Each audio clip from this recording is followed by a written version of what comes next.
the shit. What are y'all doing? This is awful. I'm Deontay. I'm Jordan. And today we're going to be going over Harry Potter and the Sorcerer's Stone. To everybody else over the world, Harry Potter and the Philosopher's Stone. This is going to be her first read-through of the book. This will be my third, I take it back, my third read-through of the book. We kind of got started on this journey after a failed attempt to watch all of the movies in one day. Let's just talk about how long these movies are. So, yeah, I'm pretty sure you've all seen the Harry Potter marathon, meaning with all the movies in one day. 20 hours worth of viewing. Yeah, and so we tried it, but this is before she read the books, and she was asleep by movie 3? She was out by movie 3, so I did not know what I was getting myself into. So I made a suggestion that, all right, so if you didn't really enjoy the movies, let's go and read the books first, and then you'll like the series way more. And so that's what we did. So we started at the beginning of January, and we read each book, a couple of chapters, about maybe 10 chapters a week, and then she took notes. And after every movie that we watched, after every book we read, we ended up watching a movie, kind of to top that book off at the end of the month. So we did that from January all the way till, June? June we finished, and July. Then in July we finished, and then we went to Universal Studios in August for Wizarding World to cap off the journey. So now we're just gonna go back through and kind of go over each book one by one, just to kind of go over everything that we did. So we'll start with kind of like an overview. We're not going to go through the whole book because everyone's probably been there, done that. So just basically go over what you like, what you didn't like, and the overall theme for the first book. Okay, so book 1 is really like an introduction to the whole series, and I really like how it talks about each character and their family. We get a little taste of Harry Potter, his family life. We get a taste of his friends. We get a taste of Voldemort, so that we know kind of what's expected in the series. One thing that I like that they did in the beginning of the book, when Harry, so first, he lives with his aunt and uncle, they treat him like trash. Hagrid comes to save him. Then he knows he's going to Hogwarts. He knows he's a wizard. So the first encounter that he has with another wizard child is Draco. And I feel like that could really kind of shape his time at Hogwarts if he had chose to be on Draco's side or whatever, be friends with him, because he was all. Which I would have chosen. I would have went with Malfoy, because if you want to be serious, when him and Ron got into it, Ron kind of did start it. He did laugh at his name. Like Draco was just introducing himself, and then this dude over here laughing. Draco Malfoy. Think my name was funny, do you? With no need to ask you yours. Red hair and a hand-me-down robe. You must be a Weasley. And then like what you laughing at? Like you the last person in this school that need to be laughing at somebody. So he was taking it easy on him? Yeah, I'm just saying, like I would have flamed him up too. Like who you think you're talking to, man? So I would have went Malfoy and Crabbe and Goyle, But that would have changed like the whole series and how everything went down. Like if Harry Potter just came to school knowing that he was that dude, Yeah, I agree. I'm just telling you what I would have done. I'm glad he went that way, but I'm a different type of. I'm built different. I'm built different. Well, we got a little bit of Harry Potter's character. We know he's a humble person, even though everybody in the wizarding world knows who he is. He still remained humble. He still kind of just did what he had to do at school. But I like how Voldemort, when he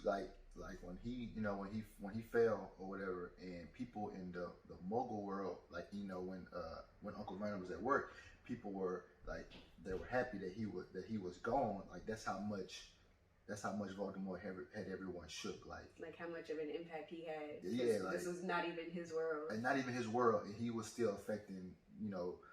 Another thing, to piggyback off that, I like the way that J.K. Rowling used the platform 9 3/4 as like a barrier to go into this other world. So when they go through the barrier, like even though you can't see it and you have to rely on the movie, but when they go through the barrier, you can see that they've just literally entered another world. It's not just all people, in one world like you see in other magical stories. Like it's just everybody's in one world. You actually enter through another another part of the world. Yeah, same with the Leaky Cauldron when they go into Diagon Alley. Like how when he first goes in, it just like even the music change, like the whole background change, like you can tell that it's a whole different universe where they are now. And then another thing I like about it, you get lost in the time period because like and here's actually how I got started. I don't know why this was a thing, but when Harry Potter was like really big when I was in elementary school, we actually read this book in class, and then we took a field trip to see the movie for the first time. What a nerd. Like Superman, and the people who work here are like citizens of Gotham City. That's Batman. Okay, I'm Aquaman. Where does he live, guys? The ocean. I work with a bunch of nerds. We took a field trip. They literally walked us from school in a file line to the movie theater, and we watched The Sorcerer's Stone. And I've been a fan ever since. But like, you get lost in the time period in these books because they go from like to pins and stuff, and then he's at school writing with a quill. Yeah, like what time period is it? Like, where are we at? Like, are we in the 1950s? And then you think about it's only like 1991 or something like that. Like, but that's so weird though, because it's magic, so you would expect them to have like all brand new like robots and flying stuff. I mean, they have the brooms. They have magic, like they have magical quills. Like, right? They have magical old stuff. You're wasting perfectly good magic on a quill, like just and brooms. Like you could be flying on anything, and they choose to fly on brooms. Like Arthur Weasley had a whole flying car, and y'all had a flying broom. Like you're choosing to be old fashioned. Like don't do that. So speaking of that, I like that part of the first book too. How everybody else has to be a certain age to play Quidditch. They have to be a certain age to know how to fly the broom or whatever. And then Draco go in there try to be hot stuff, like he's gonna be the first, blah blah blah. Then he go and try to get Harry in trouble, and then Harry lands himself a spot on the team. Hey, but no, year like, one. If we like going into the movie, Draco was kind of flying that broom though. Like the way he took off, like I don't know.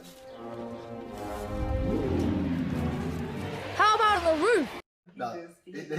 He was kind of fly. Don't even. Draco he was, do it for me. Look, he was one leg. Like don't lie, he was fly. Like don't hate on Draco. Like he was fly. But okay, but he was born into that. Like Harry didn't know nothing about nothing. This was his first time on a broom, and guess what happened? Okay, so moving on to the thickness of this book. So the whole point is that they're trying to find the Sorcerer's Stone. Why would Hagrid take Harry? Why would he do that? He couldn't do that. They had all summer to get that stone. He was busy. Man, how often do you just travel to Diagon Alley if you live at Hogwarts? I would think Hagrid travels often, quite often because That's a long trip though. You see how long it be taking them? Like they be going over the river and through the woods to get to Hogwarts when they on the train. Yeah, but they could have did that. They could have did that anytime. I mean, they could have, but then like. And then Dumbledore's plan wouldn't have worked there. Right. Yeah, I guess. All right, I give him that. Okay, so then going back to that part, what was your likes and dislikes about how they like hid it in Hogwarts and all of that? I know I asked you and then I was about to say mine. Go ahead. Look, no. Like I didn't understand the point. I actually still don't understand hiding it in the mirror and then moving the mirror into this unknown part of Hogwarts. If Professor Quirrell was never, speaking of Quirrell, but if Professor Quirrell was never going to get the stone, what was the point of putting it just right there in the middle of nowhere? Like, what was that? Like, you know what I'm saying? Like, just, and where was it at before he put it in the mirror? Unless it was in the mirror when Harry was looking at it? Remember when he was going back every night viewing it? Yeah, I guess because he didn't know that he wanted it then, so that's why he didn't see it. So why would he move it? I don't know. Exactly. My beef with that part of the book is like, if you guys are trying to hide this from Voldemort and you know how like powerful he is, you want to keep all the kids safe, why would you bring it to Hogwarts where all the kids are, like during the school year? Because apparently Voldemort is scared of Dumbledore, but from everything that I've read in these books, Voldemort was scared of nothing. He was scared of nothing. He was scared of Dumbledore. Dumbledore wasn't do nothing. He held his own against Dumbledore every time they came into contact. Oh, let's not get that yet. Yeah. Go too far. All right. Go back to book one. All right. So Did you like the feeling of Hogwarts? Like, like just, again, take it back to being a regular kid in a regular school or whatever, and now to being to being a wizard or a witch in school as well. It's like they've taken school and they've made it, and they've taken magic and they've made it normalized in a way. But at the same time, because it's like y'all got they got midterms too. Right. The same thing as like a regular kid. Different stuff. They just learn different things. Stuff that applies to their world, just like we do in our world. So then let's talk about when they get to their obstacle course that they have to go through to get to the. Okay, so the ending, right? The ending. Yeah. Okay. The chessboard was probably like the favorite part of the getting towards the end of the book. The giant chessboard, I thought that was nice. I just find it odd that it was a giant chessboard just lying around. Like one of the odds that Ron had just taught Harry how to play Christmas, and now all of a sudden that's part of what they have to do to get to. Where do you find a giant chessboard? Like what is this?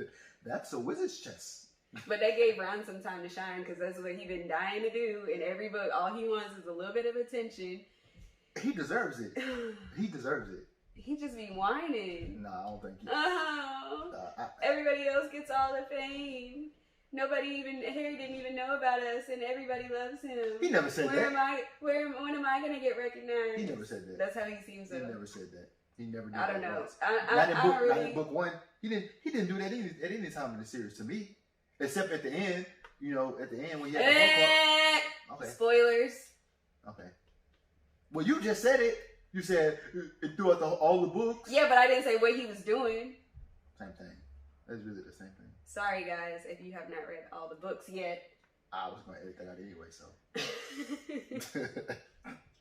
All right, so yeah, the chessboard gave Ron a chance to shine, and then we got to see a little bit more of his character. That's kind of like what I was saying. We got to see a little bit of each character in book one.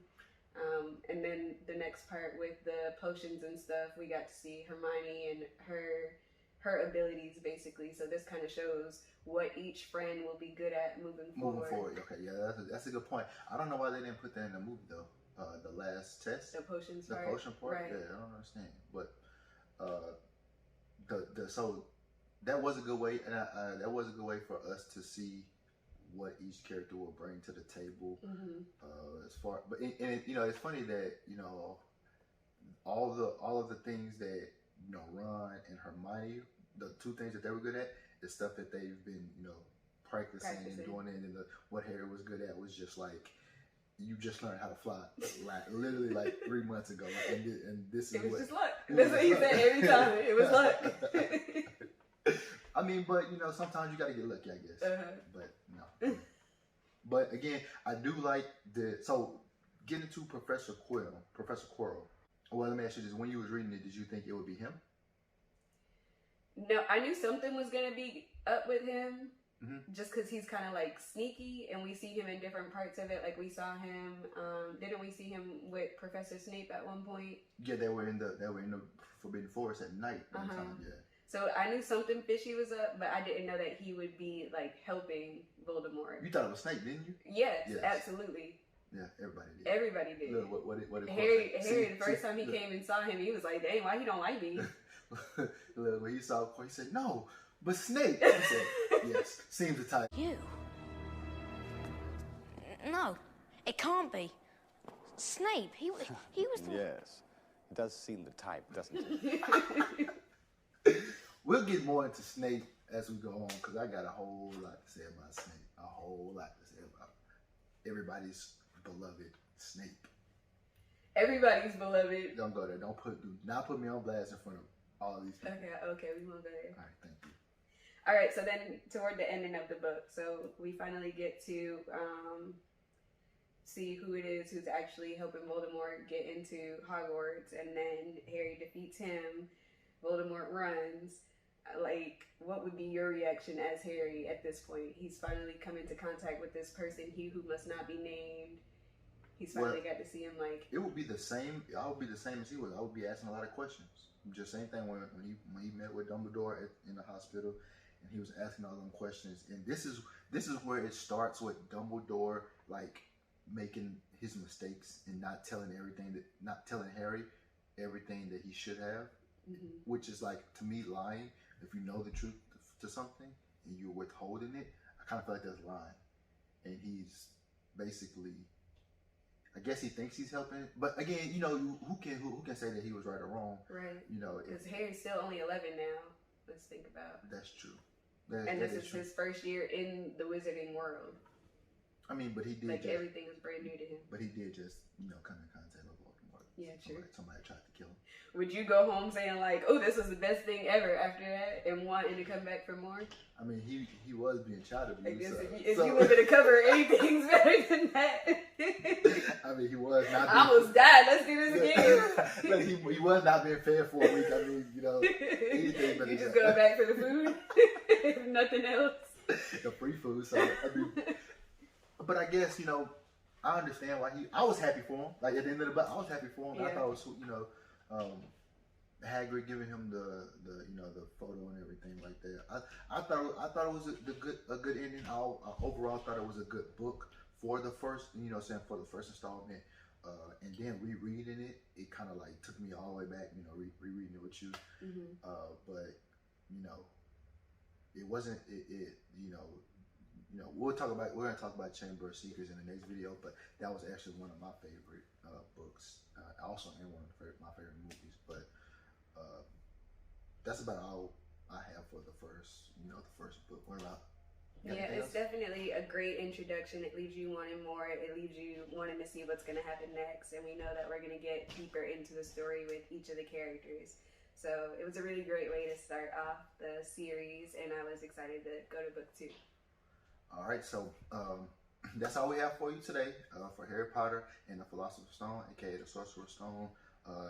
You know, stay tuned for the next video, which will be Harry Potter and the Chamber of Secrets. Thank you for watching the video, and you all have a good day.